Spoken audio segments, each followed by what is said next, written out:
నేను మీరే స్వతంత్రులుగా ఉంటారు, దాసులు అనబడరు. దేవుని స్తోత్రం, స్తుతులు వందనాలు చెల్లిస్తున్నాం. ఎలా ఉంటారు? సహోదరులుగా ఉంటారు అని యేసయ్య చెప్తున్నాడు. కాబట్టి మనం ఏ విషయంలో కూడా భయమక్కర్లా. ఆయన కోపం నిమిషం మాత్రం ఉండునంట, ఆయన దయ ఆయుష్కాలం ఉంటుందంట.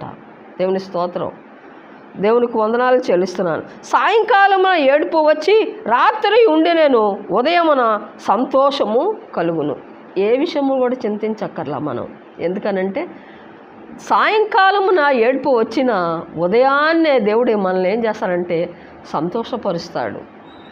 అందుకనే ఏ విషయంలో కూడా మనం చింతించక్కర్లా. దేవుని స్తోత్రం, ఆయన దయ అంట మనకు ఆయుష్కాలముగా ఉంటుందంట.